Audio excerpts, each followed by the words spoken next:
Hello, everyone. This is James Morgan. Welcome to the James Morgan Jazz YouTube channel. This is another episode of the One-on-One Conversation Series 2026, which premiered on January 1st with my good friend and iconic drummer and keyboardist, Gary Husband. And we had a great premiere. He's almost 4,000 views already. So very happy about that. And as you can see in the split screen, I have a guest today. He's one of my favorite guitar players out there.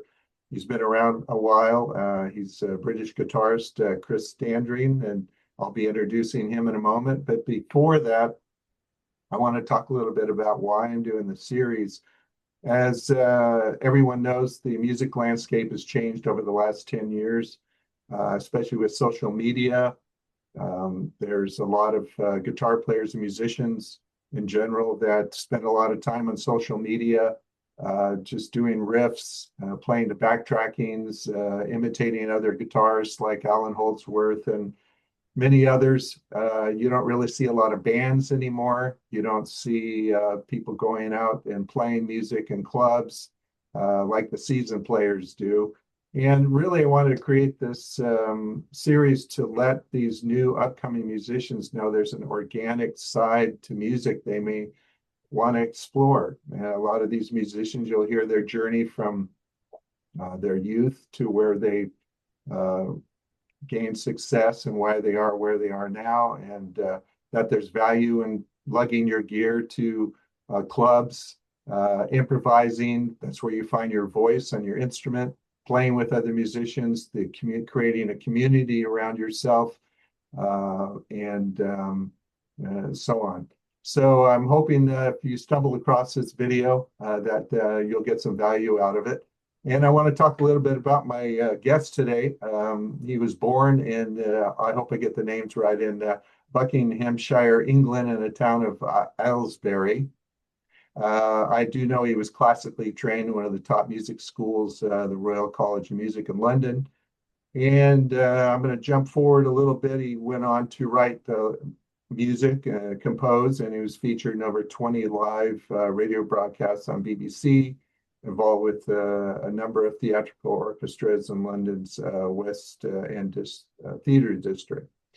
And I do know his solo album, I believe it was released in 1998, called Velvet. He had a hit song called Cool Shades, which established Chris in the contemporary smooth jazz genre radio. And the title song, to me, Velvet, to me, is kind of a glimpse into his now familiar signature tone, phrasing, and style he's known for today. To me, he has a unique R&B signature groove sound that stands out of the rest of the typical R&B guitar players like Norman Brown and Paul Brown. Sometimes I find myself having to look to see who's playing guitar because they all kind of sound the same. But Chris doesn't. He's got a unique sound, and I actually refer to him as kind of the Chet Baker of guitar because of his value for space between the notes. And just his tone and quality and his compositions. And if I'm correct, he has 15 top 10 singles on the Billboard charts to date, 8 solo #1 singles to date. His 2010 hit single Bossa Blue from the Blue Bolero album went to #1. Contemporary radio across the U.S. stayed there for nine consecutive weeks. Was named 2010 Billboard Contemporary Jazz Track of the Year. So very successful. He has 18 solo albums out, I believe, released, including one of my favorites, which is called Live in London. I listen to that all the time, and it's my 92-year-old mother's favorite too. She listens to it quite a bit, and plus she thinks he's handsome. So she's oh, he's so handsome. Anyway. He has a new album coming out, which we'll get to, called Time of Change. Has 11 songs on it. But I really like he has a very uncluttered approach to composing songs, that is very supportive of melodies, of the melody, and the harmonic support that he gets of that melody from the rest of the instruments is unique to his compositional style. His approach to me is a little similar to Miles Davis in that regards to the space between the notes being as important to the composition as the notes themselves. As you know, a lot of guitar players and musicians, they're always playing excessive notes, in my opinion. He's been a big influence on my composing style since I started doing the smooth jazz genre in 2016, especially on my last three singles, Live Love, Frequency of Love, and my current single out, West Coast Smooth, which was released on January 30th and premiered on smoothjazz.com February 1st. And it's already at 24 on the charts. So I'm very happy about that. And again, a lot of the composition style that I've acquired, I learned from listening to his style. He is a collaborator and performed and recorded with too many great musicians to name here today, but I want to name one in particular, George Whitty, who was a close friend of my friend and performed with my friend, the late great Dean Brown, guitarist, who's been on over 200 recordings, played with Billy Cobham and many others. And he helped co-produce and played on my Groove and Smooth album. We were actually considering having George play keyboards, but his schedule was too busy. And he also helped co-produce my album with Gary Husband, Hadrian Farad on bass, and Eric Marienthal on sax. He has a new 11-song album released on March 20th, when this video will premiere on the same day. So he can share that with his fans if they want to learn more about him. And he has a single out from that album now called Hollywood Hustle. So I recommend you check it out. It's got a spot-on horn section, very sophisticated guitar melody. And without further ado, here is British guitarist residing in Los Angeles, Chris Standring. Thank you for joining the series, Chris. Well, it's nice to be here, James, and it was a very flattering intro. I'll try not to let it go to my head. Well, again, your style is very unique, and you're one of those players that, which I think Niels is also in that category, that there's a certain, the smooth jazz family is large, but there's the core family that do all the festivals and the cruises and this and that. But then there's the ones that are, I think, a little more unique and expanding always new directions. And you're one of those players. I don't, I know you're in the smooth jazz, contemporary jazz category, but to me, it goes beyond that. I wouldn't say fusion, but it's very symphonic to me and very, every song is different. You don't use the same tempo in every song, and it's just really amazing. One of the questions I like to start with is when you were growing up in your household, where you grew up, and hopefully I got your town right, was there music in your house? Were other members of your family playing music? How were you exposed to music? Well, my parents were always music fans. My mother played piano a little bit. My dad messed about on the piano, but really couldn't play. He was kind of into jazz. He had a lot of Oscar Peterson records and music like that. So, there was definitely that for me to. I was always digging into his record collections and putting on some jazz music. I didn't quite know what it was at the time. Do you know what I mean? It gets under your skin at an early age. How old were you about that time? 10, 11, 12, wow. Something. I mean, I started playing guitar at 6. Oh, wow. Guitar, but, the jazz thing didn't come till quite a lot later, really. But, these things get under your skin at an early age, and before you know it, you're looking at Charlie Parker lines. Right. So when you got, did you learn how to read music? And if you did, how did that happen? Was that in school? Were you in, did they have programs in school, or did you have private lessons?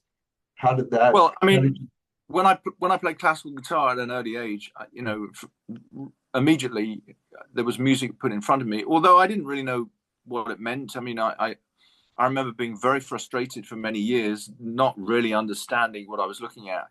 And I felt like it was never really taught to me. It was just there, and I had to figure it out, you know. But when I grew up a little bit, you know, things changed a little bit. You know, I got into jazz, and of course I went to music college, and I really struggled with. I mean, I could read music, but sight reading was something that was really, really tough for me. Yeah. Until I went to music college, and I really wanted to crack it, because I joined something called the National Youth Jazz Orchestra, which was a big band in London, where all the studio guys start out, you know. Yeah. And I wanted to be in the band, but the music was just racing away. It was going far too fast for me, you know. Yeah. So at music college, I just pulled out a ton of violin music, flute music, single line music, and I just got it together. And before you know it, I left music college, and I was called because I could sight read. Go figure, you know. So Yeah. it took a while, but I mean, I remember being very, very frustrated with that part of it. Yeah.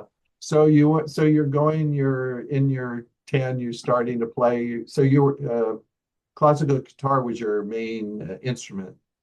Until about 15, 16, and I went to a boarding school, and I met some friends who were into rock and roll, and I, you know. And who were some of the musicians and bands you listened to in rock that kind of influenced At that time? Yeah. I was really into a Dutch guitar player called Jan Akkerman. Oh, okay, yeah. Who was yeah, in a great. band called Focus. Yeah. I mean, I was obsessed with him for some strange reason. Yeah. And great. then Jeff Beck came along with Blow by Blow in 76, I think it was. Yeah. 75, 76. And I mean, I wore the grooves out. I had to buy the record again, you know. Yeah. And then, you know, it's funny, I'm such an obsessive guy. Once I glom onto one guy that just turns my life upside down, I don't move for 10 years, you know what I mean? Yeah, yeah. So that was the case with Jeff Beck. That was the case with Jan Akkerman.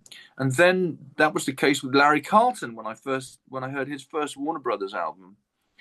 I mean, I was obsessed with that style for over 10 years, you know. And did you get a solid body or a semi-hollow body to play that many. kind of? Yeah, I got a 335, then I got a Strat and several Strats. Yeah. And then when, I mean, this might be jumping the gun a little bit, but when I eventually moved to LA in February 91, a friend of mine introduced me to Pat Martino. I mean, not personally, but the music of Pat Martino. And once again, I was floored, and I couldn't believe what I was listening to. So I was obsessed with him for a long, long time. And then Pat Metheny for his composition and its arranging. Of course, an amazing player too. Yeah. But it was his writing that really got under my skin, I think, for the most part. With Pat Metheny. Well, the thing about Pat is he writes everything on piano. He doesn't write. Isn't that interesting? Yeah. Nothing on guitar, which is amazing. Yeah. It's funny. I do a lot of that too. I would say mostly I'm writing things on piano these days. Yeah. I mean, I think it's a good way to do it because, you know, as a guitar player, we tend to go to things that we know, familiar with. Yeah. And when you write on an instrument that's not necessarily your main instrument, you might be a little bit more experimental and put your fingers in a certain place and go, "Oh, that was nice. What the hell was that?" You know. Yeah. Whereas if you played that same chord on the guitar, you go, "Oh, well, that's just E flat major, whatever it is." You know what I mean? Yeah, yeah. So it's just a different way to approach it. Yeah. So when you were in your teens, jumping back a little bit, and you're playing were you doing covers of like Jeff Beck and that, or were you doing original music? When did you start? This is the weird thing. No, because I think I was listening so avidly to people like Jan Akkerman and that band Focus. You know, in England, I was listening to progressive rock. Right. Everything was experimental, absolutely everything. You know, everybody had a lot of playing ability and a lot of kind of virtuosity in a way. But you know, you'd put an LP on, and like one track would take the whole side. Yeah. And you turn it over, it'd be the same thing.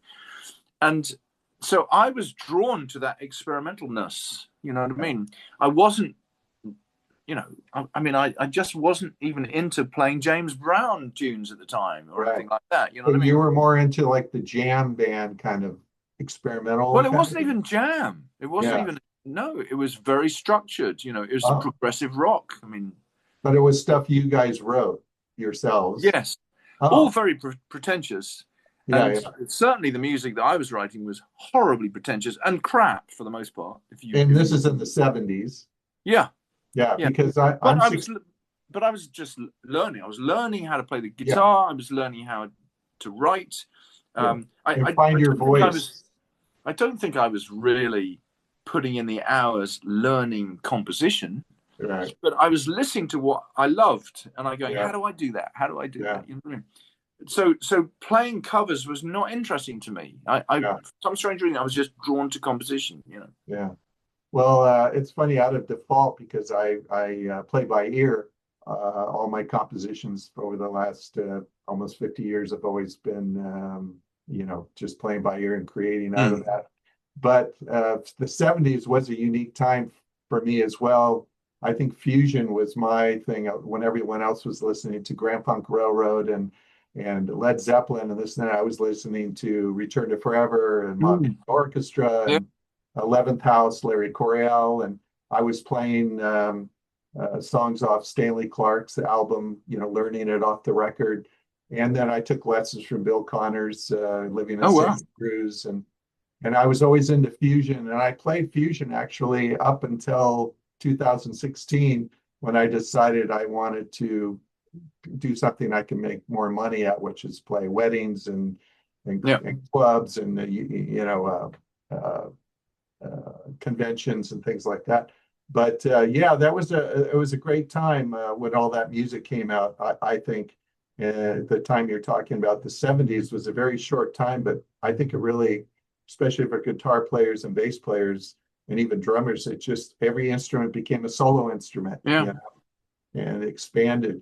So, that's great that you described it like that, because again, young players today, the way music is today, of course, the music of today is nothing like it was back then.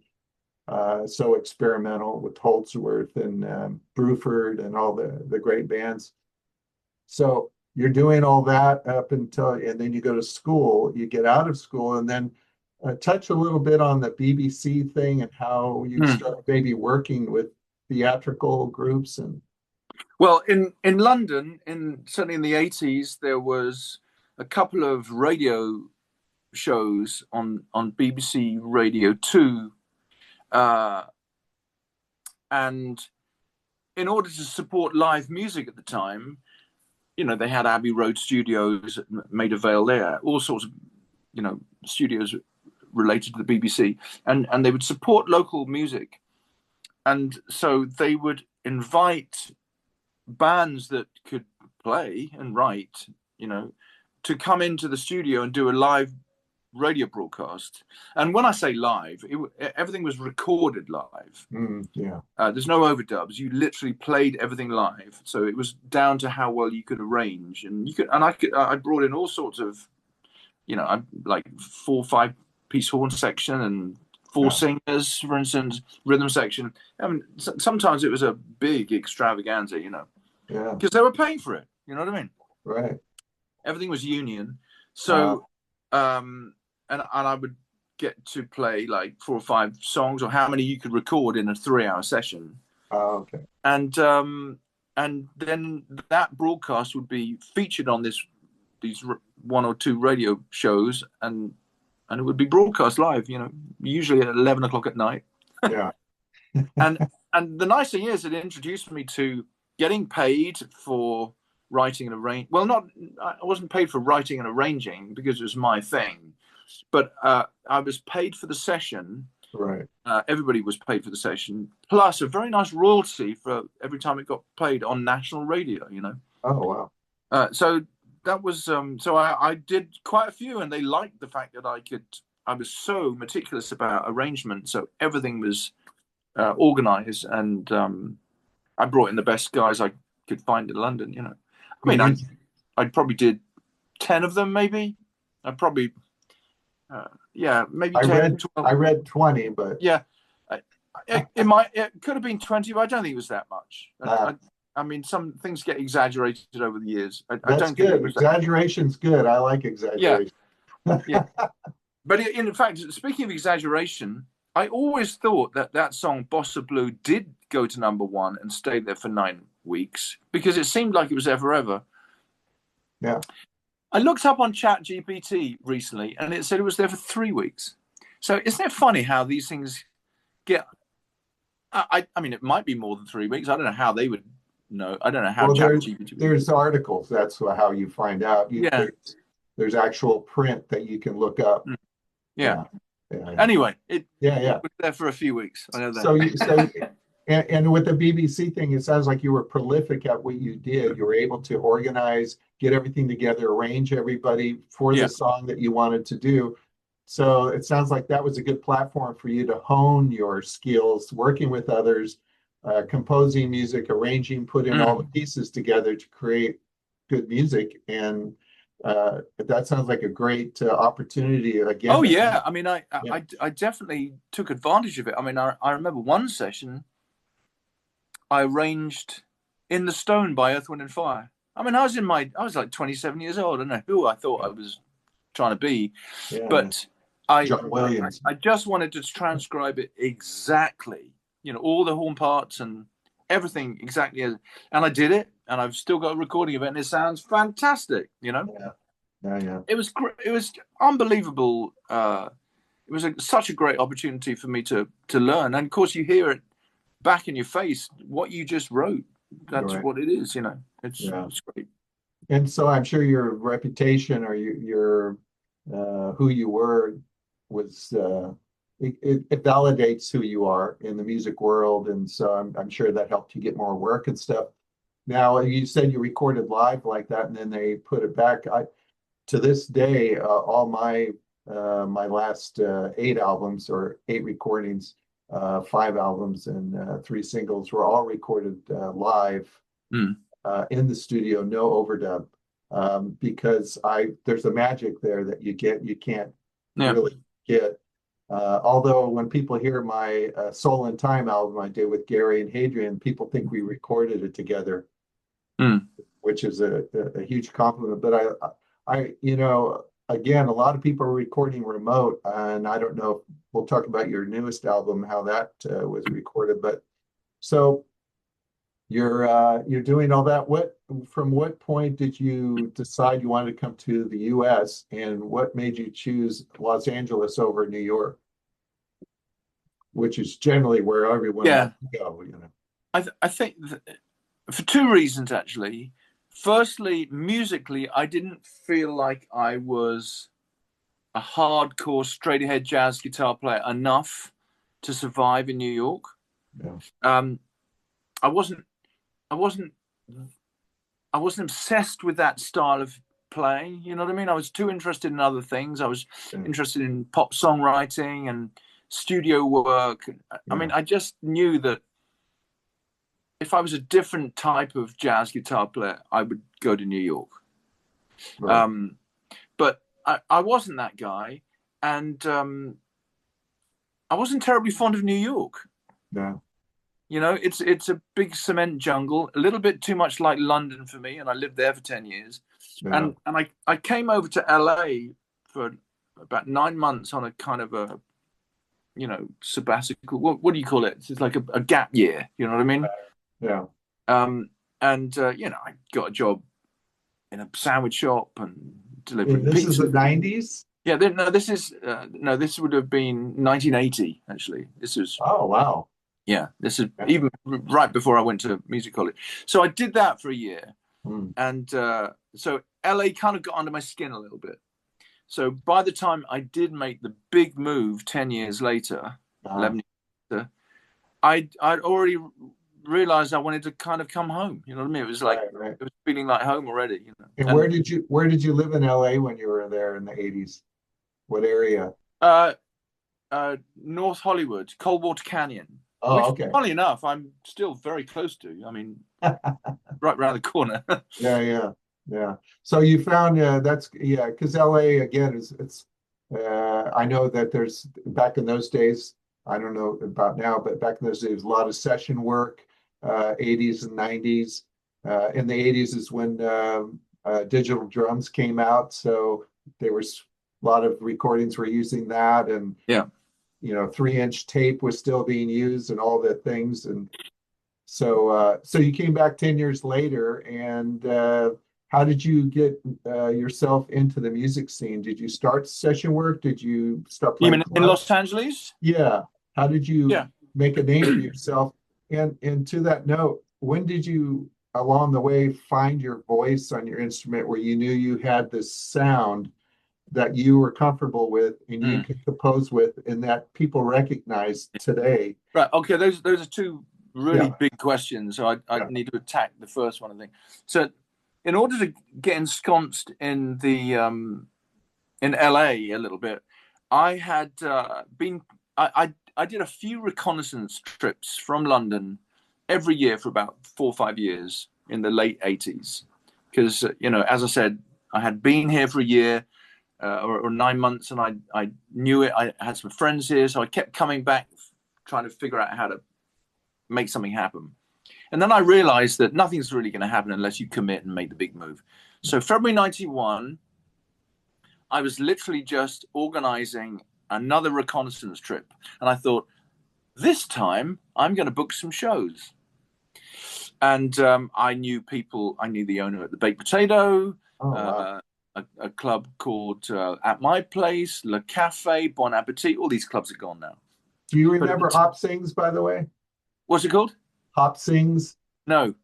Okay. Don't It know was that. over by Venice area. Go ahead. Okay. Anyway, so and also I think I met somebody from the Musicians Institute. So basically in the space of a week, I booked 5 shows. Wow. Booked a bunch of my favorite players, that I've been listening to and got to know a little bit. And they all said, yeah, sure. There's local gigs for them. They, why wouldn't they do it? Right. So I had these shows booked, and a friend of mine said in London, he said, Chris, you've got more gigs in LA right now than you've got in London. Why are you coming back? Yeah. And I that was like Common sense. It hit me like a ton of bricks, And I slept on that. As soon as I woke up in the morning, I said, that's it. I'm moving to LA. I'm going to take this as the universe giving me a sign. Yeah. And I sold up everything I had, literally down to my little tiniest wah-wah pedal, my amps, my car, my stereo system. I gave myself no reason to come back, which meant that if I failed, I couldn't come back. I had to, make it happen. Yeah. So those 5 gigs and a seminar at Musicians Institute kind of, got me known in the jazz world, at least. Circle, yeah. Yeah, and I made a little bit of a dent immediately. Now, of course, after the first couple of weeks, I had nothing and I was broke, and I had to, do a little bit of teaching at the Grove School of Music. A few other little things, and I started booking my own band everywhere I could, and then, one thing led to another. It took probably 10 years to really get a foothold, but I did meet a guitar player called Mark Antoine, who you might know. Mm-hmm, sure. And I became great friends with him.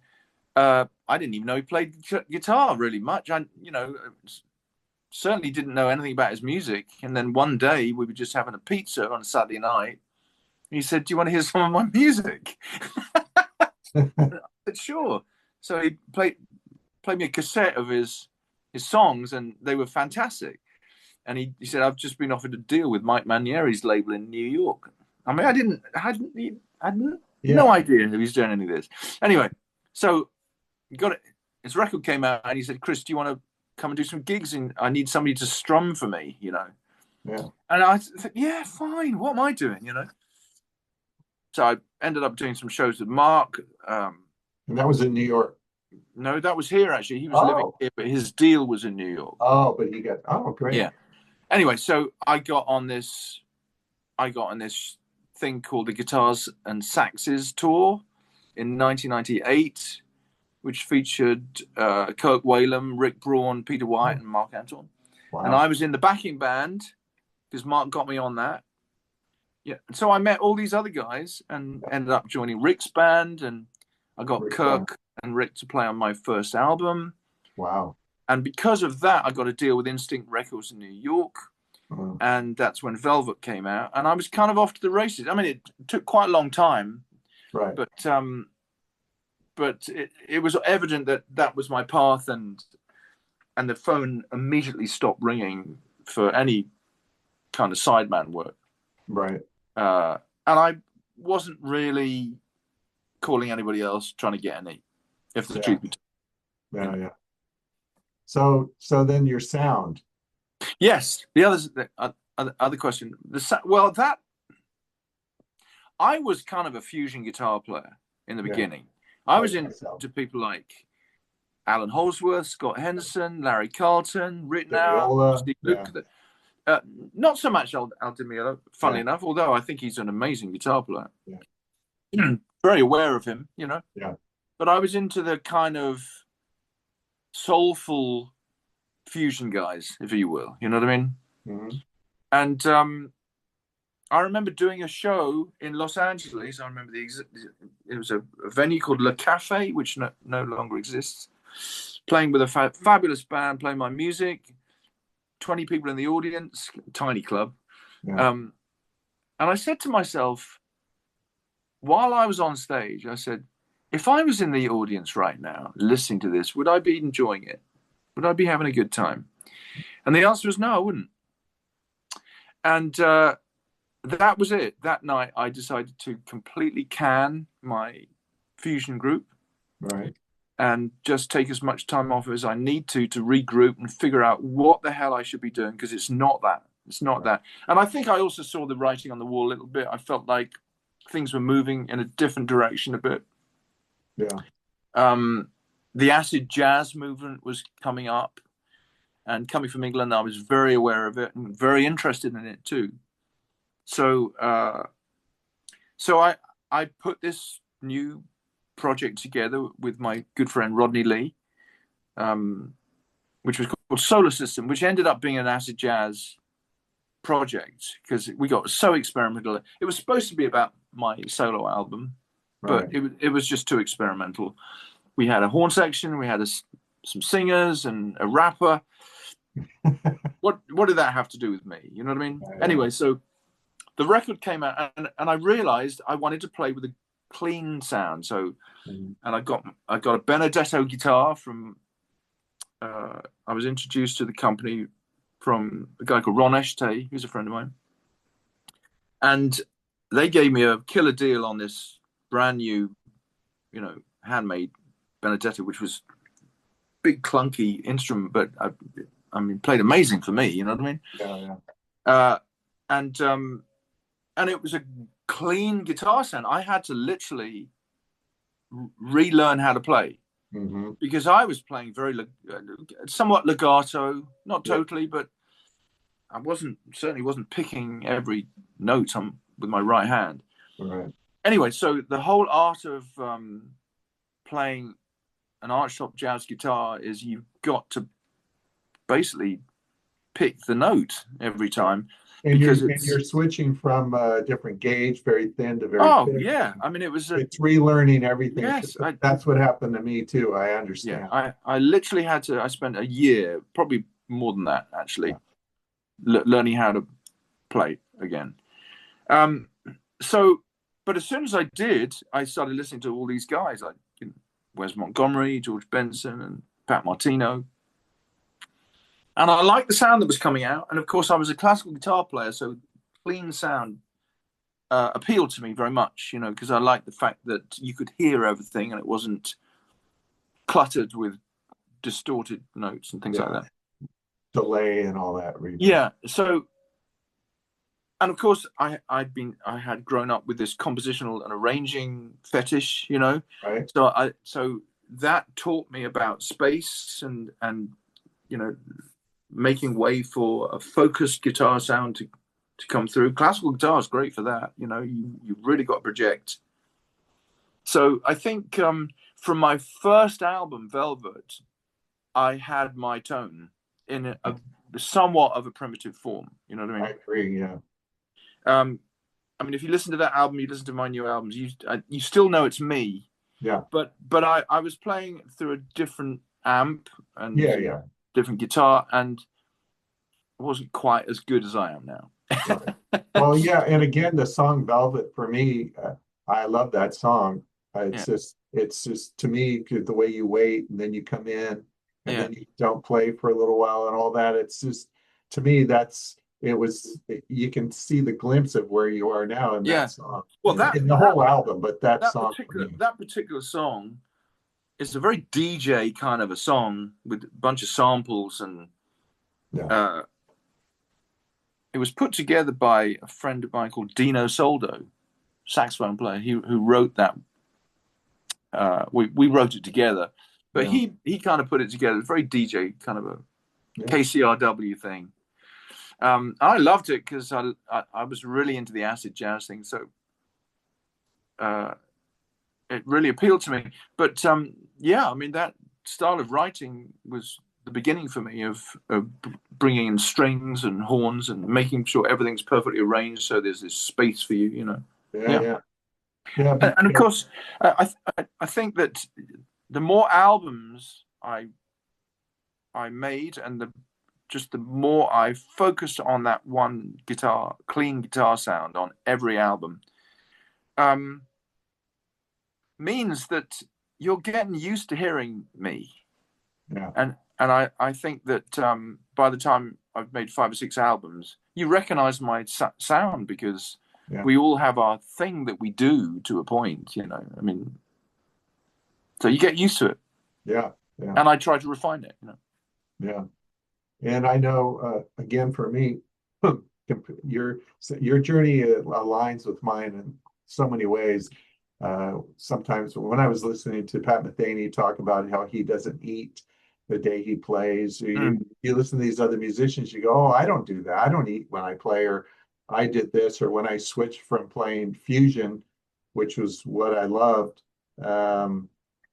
It was again hard because I'm playing the 53 G, E string instead of the 42 now, and just all the differences that you have to go through to relearn. And then when you find your sound, and for me, it came later because I had my fusion sound, but getting into smooth jazz, Sandy Shore, who's one of my producers for my music now, and Pete Ferenz in Hungary, they call my music West Coast contemporary jazz. I created my own little niche, which that's why I say listening to you and other guitar players like you that have their own sound, I have my own sound naturally, but I wanted to have my own unique sound.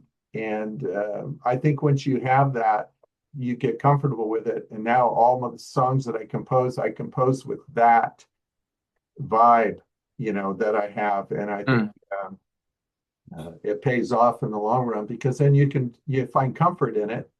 And other musicians know how you sound when you play with them. And then when you're composing, it's like you're using the sound in your head when you're composing, in a way, or the space in your case.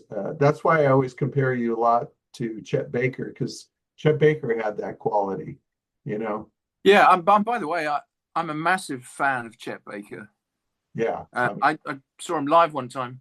I tripped him up in a club, and he was high as a kite, went flying on the floor. Not joking. But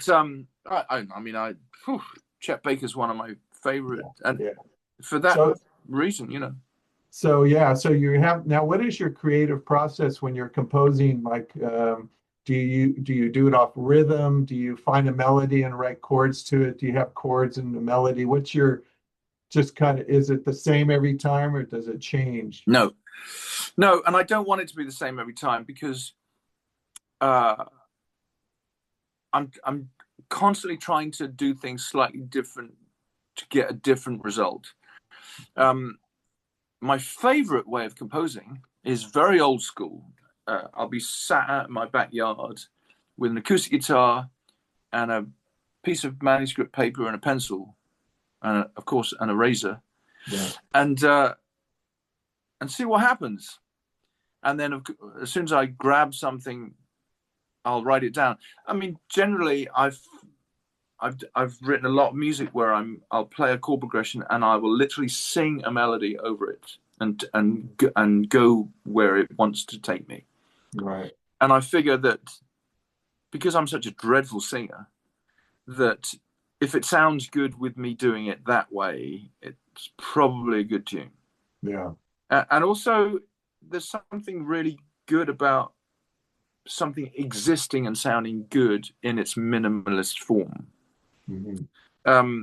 So that's one way to do it, and that's my favorite way to do it, because once you do get a melody and chords, you can literally flesh it out a million ways. Mm-hmm. And that's what I love about arranging, the fact that just pick an idea and run with it, Right.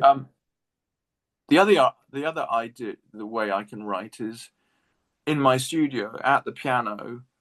I generally, I'm obsessed with harmony, so I'm always trying to find a nice chord sequence that just lends itself to a melody right away. You know what I mean? Yeah. And there'll be certain chord progressions that I know will, speak to a melody instantly, and some that just don't. Some are really hard. You know what I mean? Yeah. So and then I might put a little groove together to see if I can flesh that out a little bit more. But generally, I like to start with chords and see where that takes me. And then now another way, very often I can grab a sample of something, like something. I mean, I don't know. I could sample something, or I could hear something, or something in my software program that just sounds really good to me. Some crazy loop. And it'll be literally just a bar or two bars, and I go, ooh, it'll be like, it could be like 3 notes. Right. And I go, okay, how about if I use that as an ostinato pattern and I change the chords underneath it? How far can we go with that? I've done that so many times. Yeah. I'm just literally looking for a germ of inspiration, because I'm quite the craftsman in a way. If I can grab 2 bars or even a bar and I go, let me run with that, I know what to do. You know what I mean? I know how to flesh something out very, very easily and quickly. So once I get an idea, I can finish something pretty quick, because I'm very good at committing right away. I'm not auditioning a million ideas. You know what I mean? Right. So yeah, it's just that germ of inspiration is what I'm looking for. Yeah. So, and then again, when you're doing the composing and you put the music together, because your songs do have a beginning, a middle, and an end. The story, they have a groove, but it's, as I hear on a lot of smooth jazz music, it's just the same groove through the whole thing. And it's very repetitive, and it's like that, because smooth jazz listeners, let's just, call it what they are. They're not that sophisticated of jazz listeners. They want to relax, have a glass of wine, watch the sunset, and just hear some music in the background. But with your music, it takes you on a journey, because you have a story to tell. Yeah. And to me, having a story is the most important part of a song, because it is taking you on a journey. And I think that's one of the things that your music speaks to that a lot of music doesn't these days. It tells a story. And well, I agree with that. I've always been interested in that concept, but I will say that I've always been very interested in traditional song format. Mm-hmm. So you'll find a lot of my songs are verse, pre-chorus, chorus, right. verse, pre-chorus, chorus, bridge, breakdown, outro. Right. A lot of it is very, very much built on that, and variations of that. You know what I mean? Right. So depending on what the melody is speaking, sometimes a melody just draws you to a place and it goes, oh no, I need to go there for that. Right. And it'll take you somewhere else. But well, the music again that comes out, they don't have a lot of the music coming out today don't have bridges.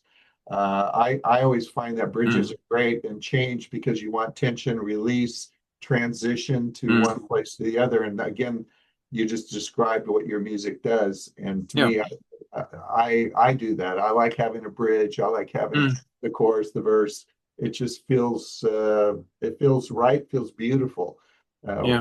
Grooves are great. I love grooves, but if there's no dynamics, I get bored quickly because my mind, I have to have this going there and that way. And your music, you never lose interest in it, which is nice. So when you're finding other musicians to play with, because of the way you compose and the way your music is delivered and the story you're telling, how do you communicate? Do they just instinctively know because they know your sound? How do you find the drummer, the bassist, the other people that are they're going to hear what you, the space that needs to be there? Do you tell them, or do they instinctively know? How does that work? Well, I have to find the right musician, but I instinctively know who that is now and how I want them to sound. Like the drum is really important for me, and the way they play, and the sound of the kit. I gravitate more towards this kind of gospel soul guys than the white fusion players. You know, they play very differently. And for the most part, everything is meticulously arranged and written ahead of time. So I'll write and arrange a piece of music in my studio. I will play the bass part. I will play the piano part, of course, the guitar. I'll program the drums. I'll write the strings or horns, whatever. So you do a mock-up. Yeah. A lot of it stays. And you send the mock-up here's to the bass player, the drummer. Well, then once I've got my demo of the song, I'll score everything out into Sibelius. And I'll have a bass part, of a drum part, of a keyboard part, whatever I need. And if I'm recording drums, I will usually have a guy come in and do the whole album. So I'll go to a studio and he'll have 10 or 11 drum parts to read from. And he will be playing pretty much what I programmed. Of course, with transitions into choruses and transitions out of, into breakdowns and things like that. Whatever it needs to make it sound much more uniform. So you'll kind of direct them as they kind of have an idea what to do, but if you go, you know what, when you come out of that transition, could you do less floor tom and more of this? And I might say I want that fill to be exact as I wrote it. But very rarely. I mean, usually the drummer that I call is so good. They're so musical. Well, it's like when I play with Gary Husband or somebody. I'm not gonna tell him how to play. No, you call Gary. You have someone come in because you want him. Yeah, you come. But at the same time, it is your music. Yeah, and they play to the song. Like I've had amazing players. Like Chris Coleman has played on a bunch of my albums. He's a drummer. Yeah, and for the most part, he knows what to do. Yeah. But I have. How do you rein Chris in? Because he's so. Oh no, it's actually not hard. You'd be surprised because he's got so many chops. Yeah. But he's so disciplined. I've never met a more disciplined drummer. Yeah. In fact, on many of my albums or songs he's played on, he won't even do a fill. Yeah. And you wouldn't think that would be something Chris would do, right? He is Mr. Phil. And he'll maybe bring 2 tom-toms. I mean, I might tell him to do that. Yeah. But he gets it. I mean, he's a funk soul guy. Yeah. And he's right. He's smart too. Yeah, and he just knows what the groove is, Yeah. So for the most part, you don't have to tell people, but if they hear it slightly differently, then I'm going to say, oh, you know what, would you mind, you know, doing this here, or just doing a different thing on the hi-hat, or make sure you do a fill into that, or I don't know what it is. I can't even think. So what I'm getting is you are a perfectionist, and you're very hands-on when you're in the studio and you're recording with the guys, because you have the idea in your head and the song. Do you also do producing? Well, I am Other the people's producer. music? Yeah. Yes, I do. I mean, I'm very picky. Yeah. But I do. I generally produce artists that are assigned to my label. Once in a while, I'll produce other people. I have done that a few times. Right. It's I don't go out as a producer, Right. for hire for the most part. It's not really what I want to do, you know. Yeah. Well, you're a creator, obviously, too, but I know that some people have the qualities that you do and the expertise. One of the things that I just did an interview in Shout Out SoCal online magazine based at LA, and they contacted me as one of the entrepreneurs of in music, and how I came from obscurity 6 years ago to 4 nominations on the ballot for the Grammys, blah blah blah. So one of the things I told them is I'm into self-expression, but like you, I think I've learned, and maybe that's choosing LA over New York, is that for me, it's about the listener.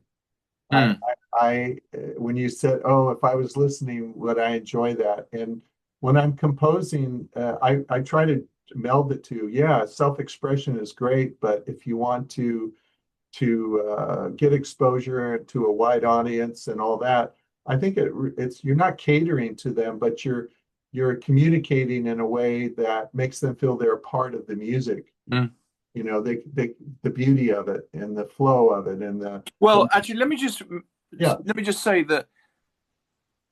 that was a really interesting conversation I had to have with myself back in the day, because I wasn't interested in just writing and playing music that interested me. Right. It was really important that I satisfied myself artistically, but I wanted an audience. I wanted to be able to somehow get over to an audience that responded to my music in a way that I was noticing them not responding to people that I knew that were very indulgent. And I thought, how do we do this? There's got to be some kind of a formula, you know. And I realized that people needed to feel the groove. It was easy to understand, or to emotionally feel. I mean, you know, if everything's in 7/8 and 13/4, whatever it is, it's not really going to be quite so easy. I mean, there are ways to get around that too, but for the most part, people want to hear a groove that's easy and emotionally easy to understand and feel. So I gravitated towards like a funk backbeat in a sort of James Brown fashion, and instruments that I really liked were, you know, B3 organ, Fender Rhodes, really warm organic sounds, upright bass on some things, and jazz guitar, you know. And to be honest, I haven't really deviated from that from my first album. What I have done is I've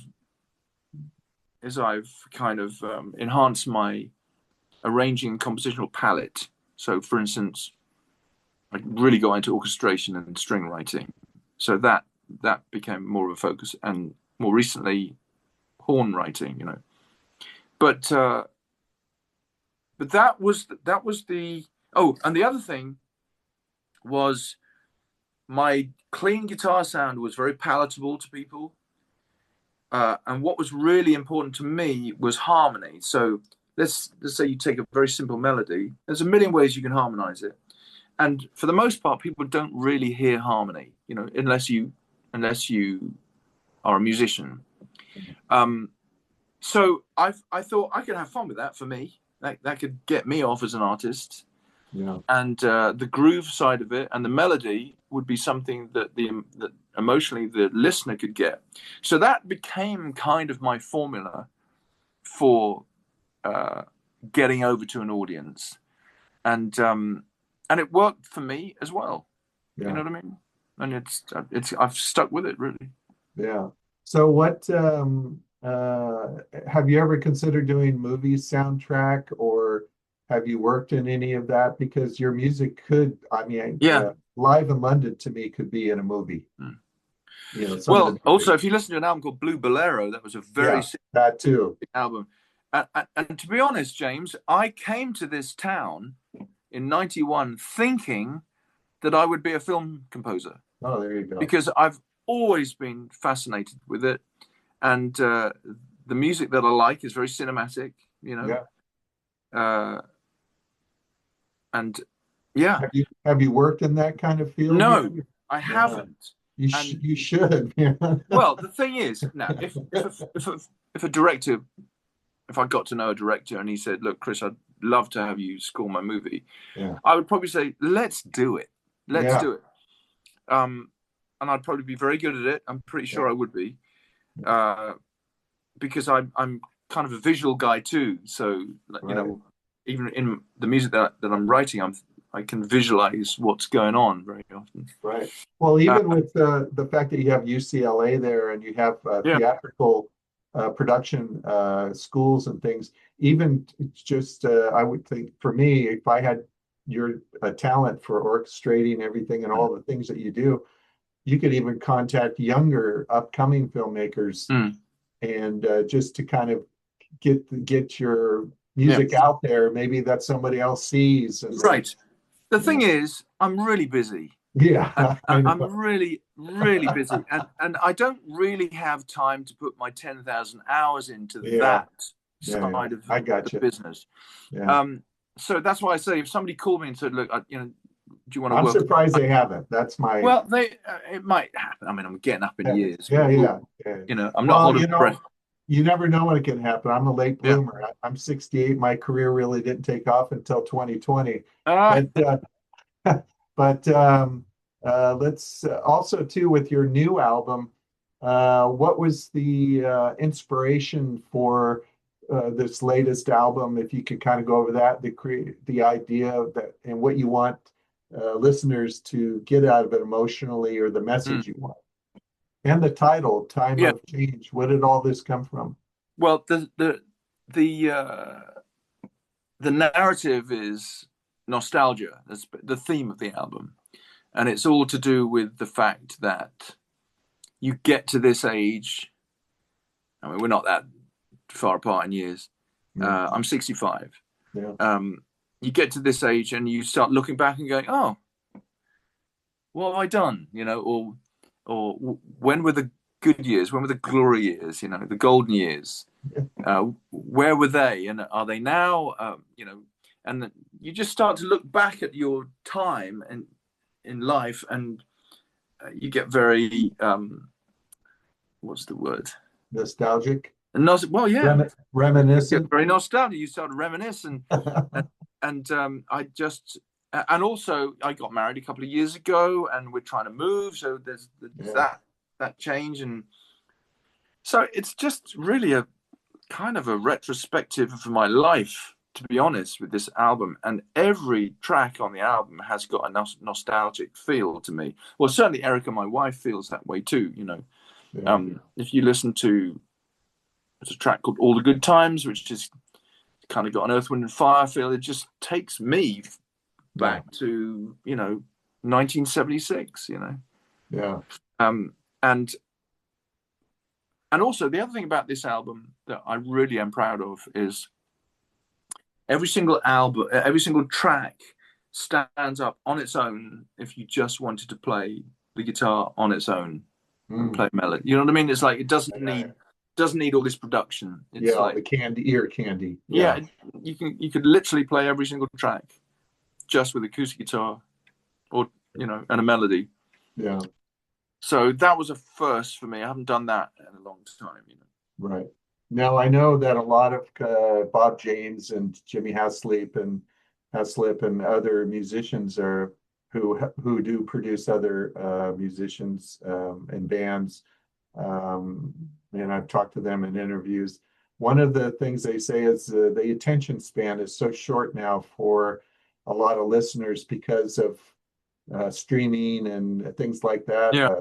They recommend, 6 to 9 songs tops. And, it used to be 16, 18 songs on an album, 5 minutes long. Now now everyone's doing what's called the waterfall method, which you come out with a single every 6 weeks. Then after those build up your streams and your playlist plays, and then you take all those at the end, and then you make an album, and then all those streams and plays collide to all that. What you have 11 songs on the album. Did you have more and you cut it back, or was 11 just what came out? And 11's what came out. Yeah. I mean, when I make a record, generally songs don't get finished unless they sound good to me. Do you know what I mean? Yeah. And if they sound good to me, I'm going to finish them and make them sound great, and they're going to go on a record. I have very few rejects these days. You know what I mean? Yeah. I mean, I make records because I still like the format, and I can sell them at shows. I now have vinyl and compact disc, and of course, downloads and streaming exist. Now you're with a label. Oh, well, it's my label. Right. So, and as we know now, the labels nowadays are basically marketing tools. They're not like what they used to be, where they pay for everything and tours and then recording. I tell, because I have my own label, I started J&J Records, and I'm releasing a French artist, vocalist from France on smoothjazz.com in May, and I have some other releases. But one of the things is I always tell them there's no return on your investment of recording these days. You're doing it because you love to record, you want to get your music out there. Don't be looking for fat paychecks to come in and all that. And it sounds like to me, I mean, obviously, you know that you're recording and putting your financial investment in your own music because you want your music to be out there, and you want to give the fans that you have established, continue to give them good music, and maybe acquire new ones. What is your take on the music industry today as far as this? Okay, so I disagree that there's no return on your investment. I actually do very well. Well, you would, because you're a brand, but I'm saying for new artists. It could be that, but I actually think it's two things. I think people do resonate with my music for the most part, so people are drawn to it, and I have a fan base of people that don't just go in and listen once or twice; they listen continually. Right. So that's something.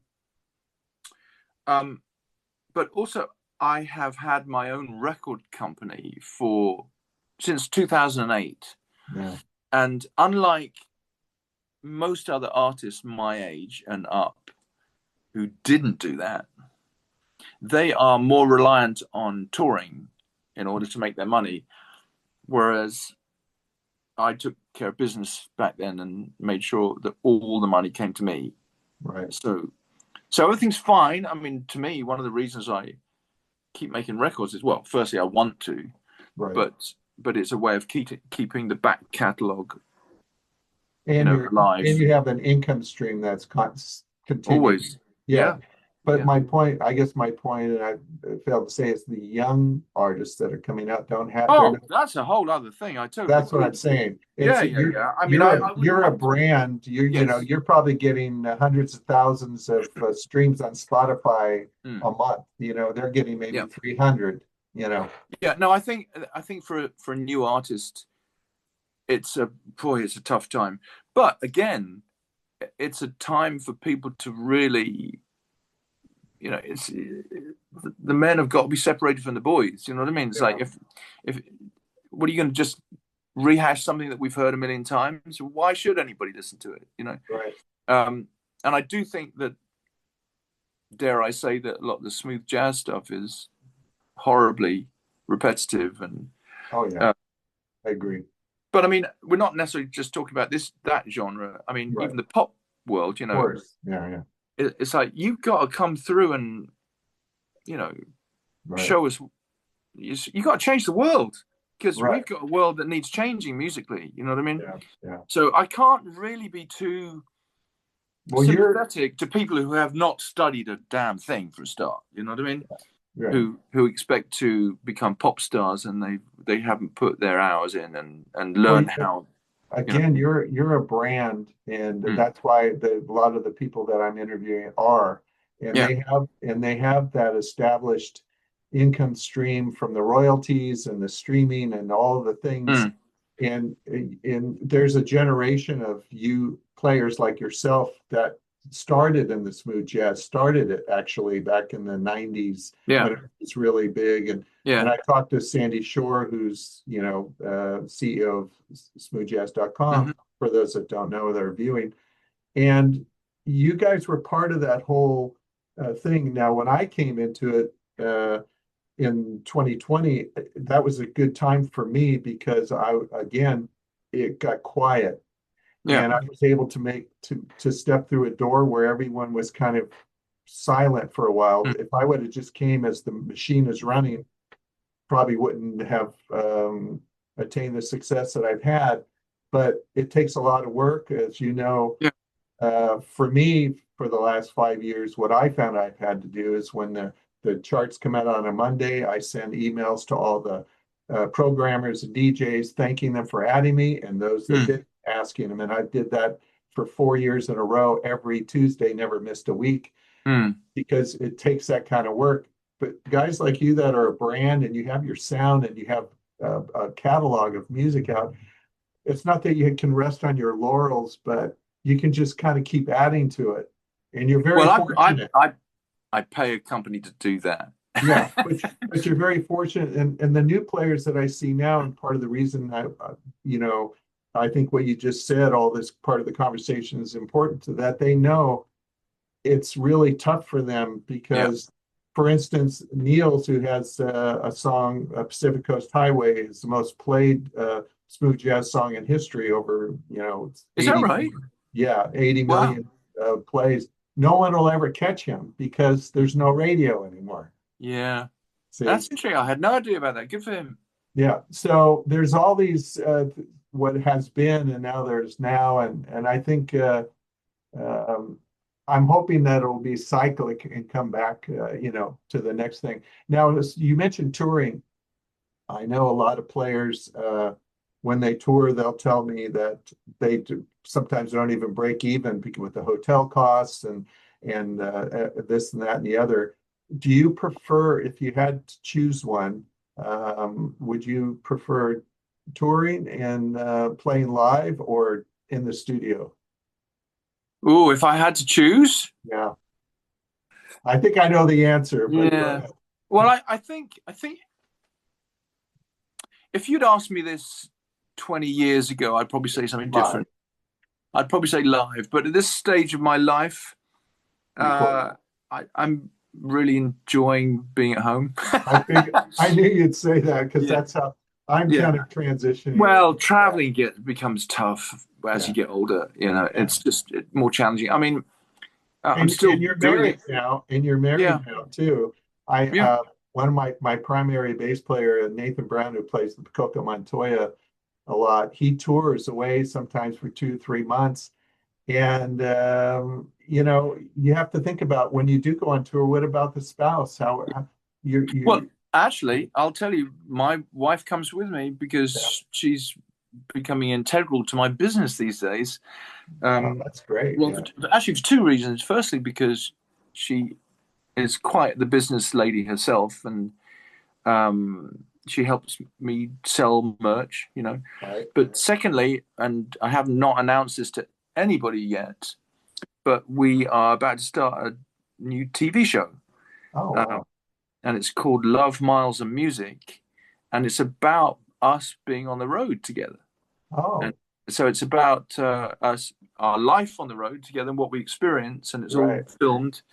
And of course, there's snippets from the shows and things like that. So it's going to be a fun thing, and that. happens at the end of March. So yeah, I mean, she comes with me.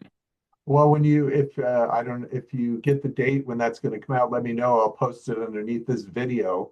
Yeah, March 22nd. Okay, March 22nd, Yep. everybody. And also I'll put a link to it underneath. Yep. And then, so yeah, recording, I get that. Now, looking back in your past, all the musicians and people you've met, teachers and things along the way, was there any one piece of advice they gave you that stuck with you that you kind of took as gospel and influenced you as an artist, and you might pass on to other people? Yeah. Well, I don't know if I can pass it on to other people, but the thing that comes to mind is I was doing a show on the East Coast in Philadelphia 10 years ago, something like that. And I went to take a lesson with Pat Martino the morning of my show. So I went over to his house because he was living there at the time in Philadelphia. And I thought I was going there to learn some music. I mean, I knew all about Pat's music for years. I've been a massive fan, you know. But he didn't. I mean, he did show me one altered thing that was quite interesting. But I mean, you know, I kind of knew it. You know what I mean? Yeah. But it wasn't the music that he taught me that changed my life on that morning. He basically, well, he's Pat Martino. You can't argue. He's a legend staring at you in the face in the same room. And he basically gave me permission to be a jazz guitar player, if that means anything.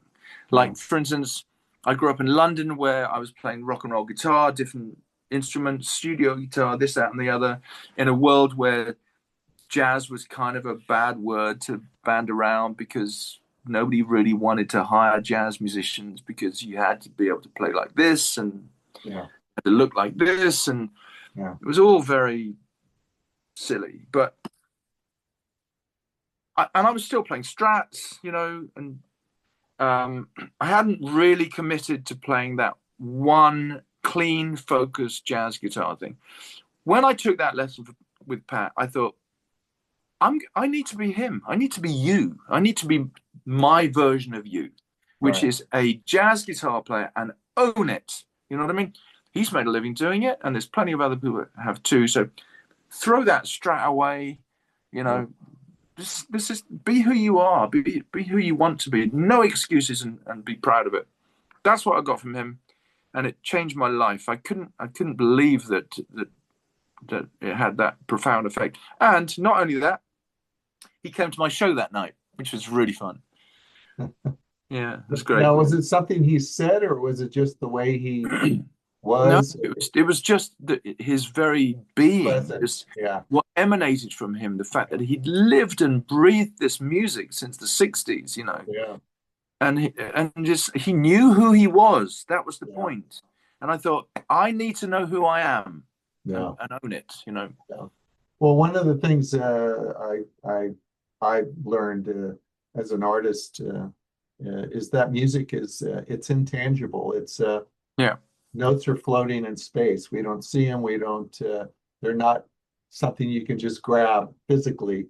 And I think talent of musicians is that we're able to see or feel the intangible and take that intangible, which is a gift, to be able to do it and channel it through us, through our instrument, so that people in the physical world can feel it and see it and see a picture and imagery from it, and it evokes emotion and things like that from it. So I think it's a real gift being a musician just for that reason alone, because you're taking the intangible and you're making it tangible. Sure.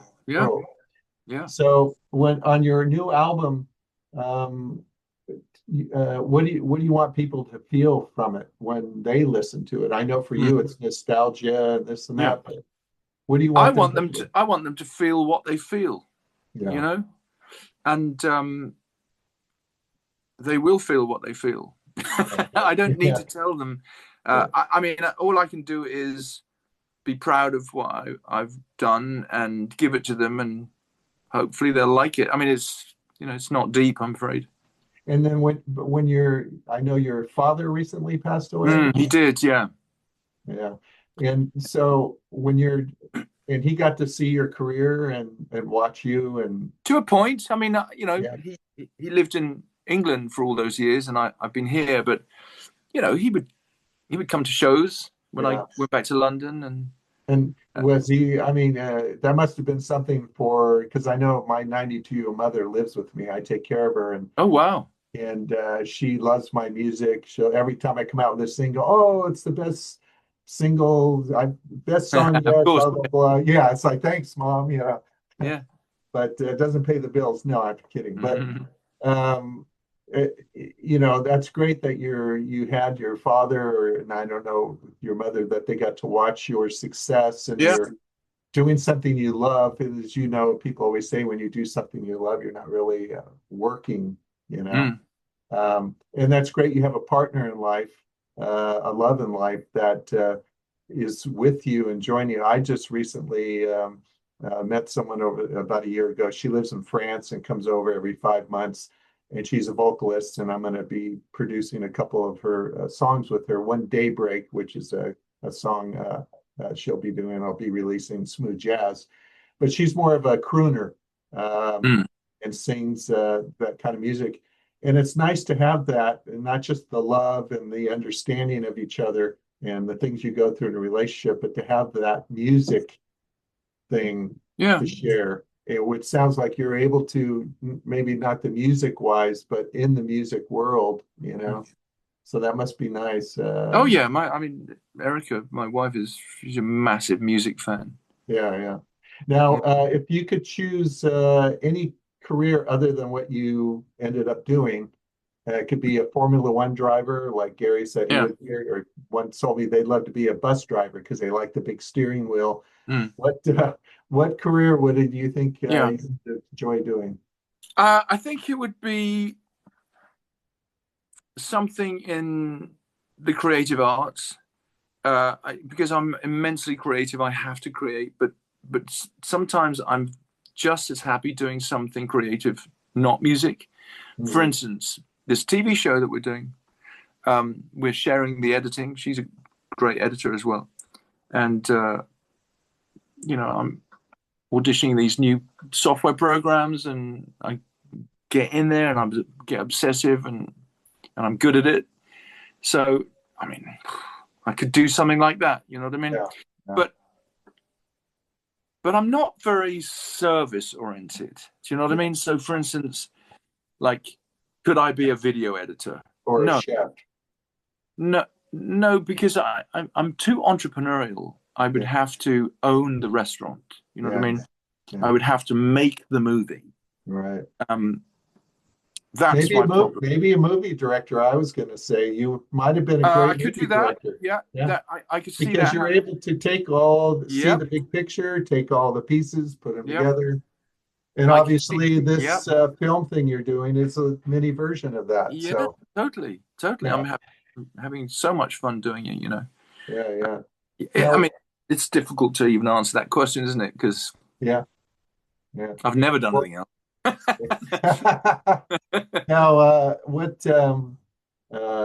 Now, what's your practice routine? I know when I was younger, I practiced a lot more than I do now. I try to get in 2 or 3 hours a day, at least 4 days a week, if not more.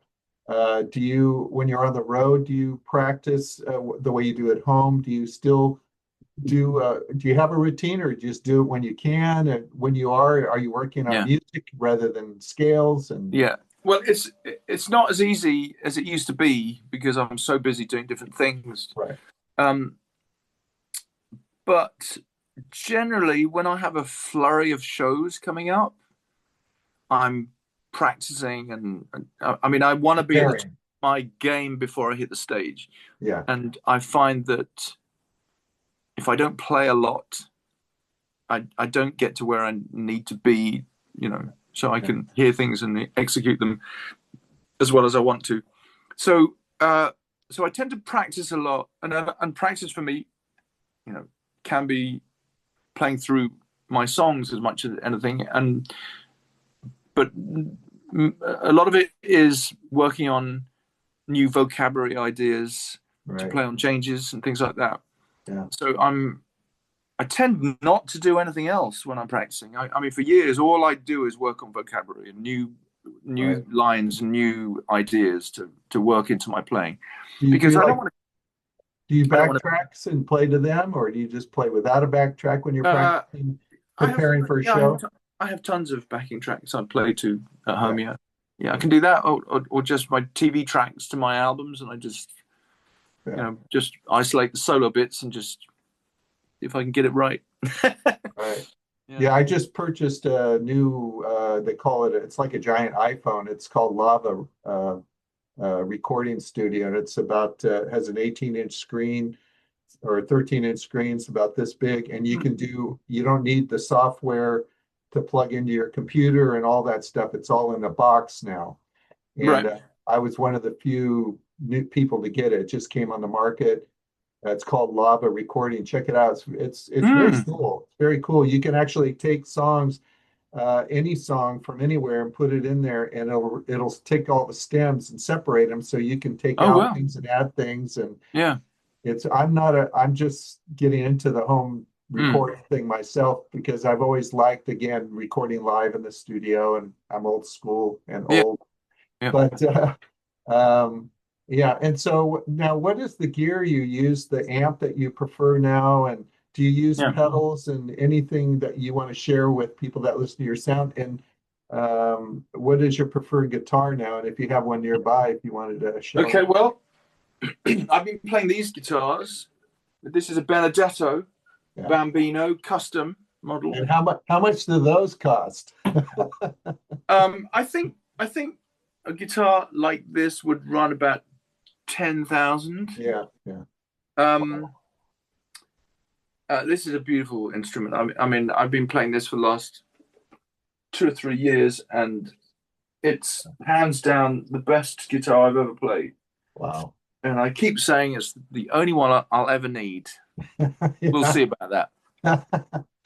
So that's my guitar of choice. This is the interesting thing. I am not interested in guitars. I'm not interested in amps. Yeah. So I'm the worst guy to try and sell something to, because I have no interest.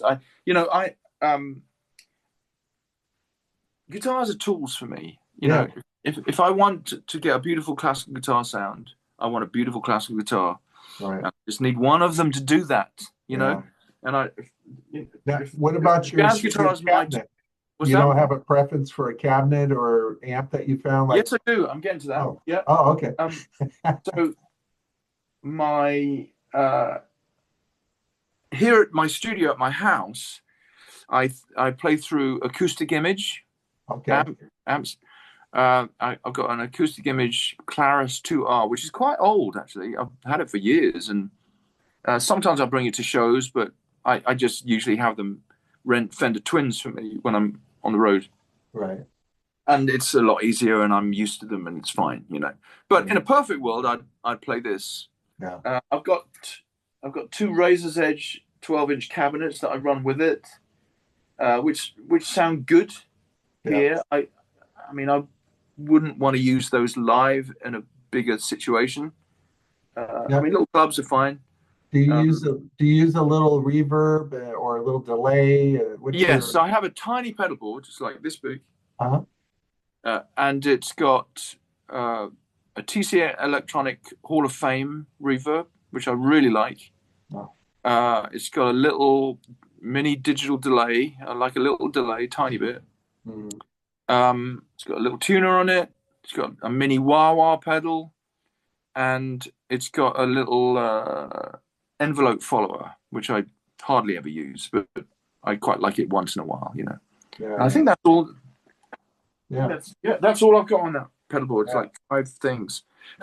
and for those viewing that don't know, there is a good video I've watched a few times. I watch it once in a while. Still, is the gig you did at Spaghettini's recently. Right. Yeah. That was a good show, and your guitar tone sounds so good on that video. Oh, Thank you. It's really hard to get good sound. Obviously, as you Yeah. know, you have to adjust to the room, and then the room Yeah. fills up. It sounds different than when you were sound checked when it was empty. And now live in London, getting towards the end of the interview, just wanted to find out about that. How did that come about? Because that was a really nice show you put on there. Yeah, I have a business partner in London who books all my shows, and he had booked me on a festival in St. Lucia several years ago. I mean, I don't know, maybe 12 years ago, something like that. And one of the guys that also came out with him was a guy from Jazz FM in London.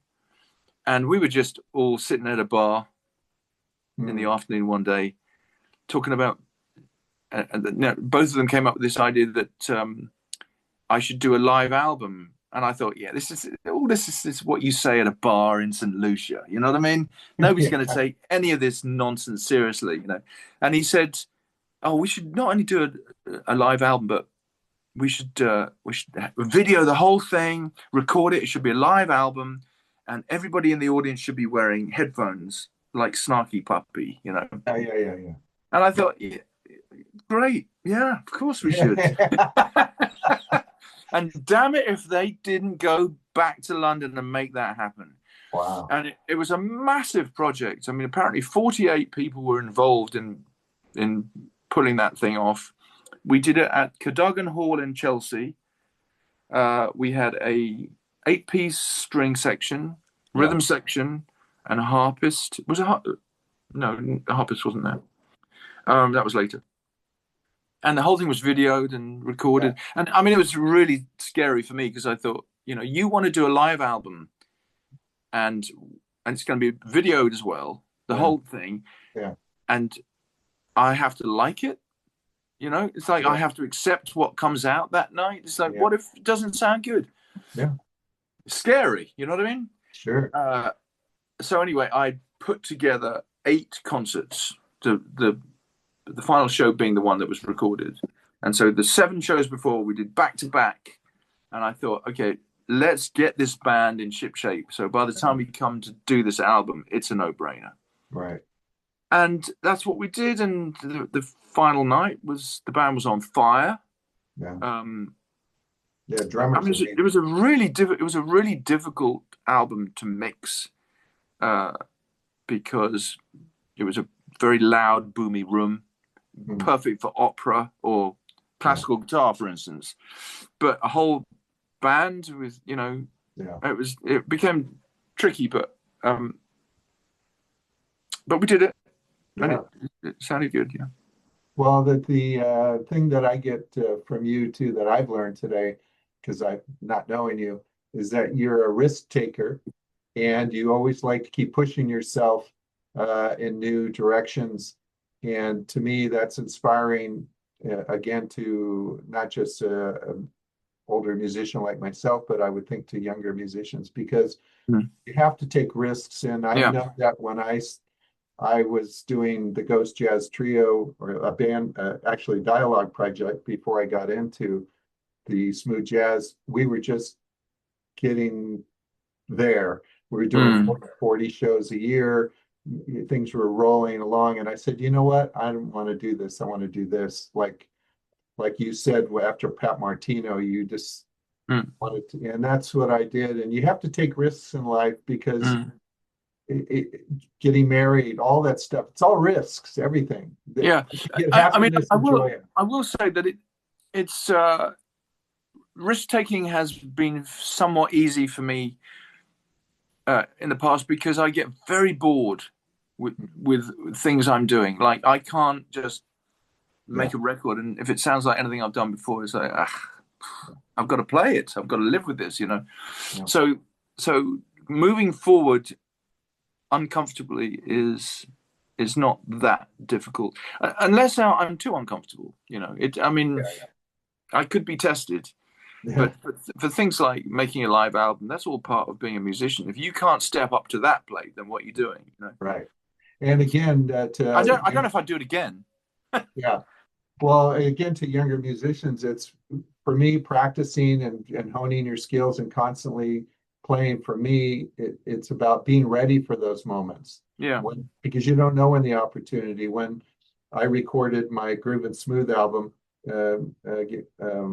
I had Dean Brown producing it. Never met him, and he was helping. And he called me a couple months after we released it, and he called me the first night actually when we were recording. He said, James, I really like your music, because he was used to working with a lot of hobbyists and things like that. He said, I'd really like to play on your album. I said, oh, great. Dean Brown's going to be on my album. Well, that opened up huge doors for me to have someone as iconic as him on the album.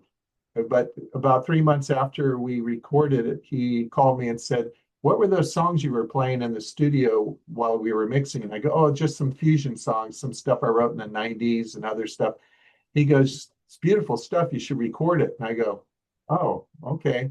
He goes, I'd love to produce it. He goes, I want to make some calls. He called me that night and said, Gary Husband and Hadrian Farad and Eric Marienthal would want to play on the album. Let's do it. Well, I had to be ready. And I was playing my jazz, smooth jazz stuff. And I had to get my solid body out and relearn. But again, I had to prepare myself.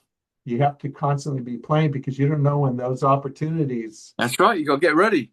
Exactly. And so that my message to everybody is just keep working at it and believe in yourself. Find your voice, find your sound, and make it your sound and own it. Like you say, own what you are and believe in yourself and do it.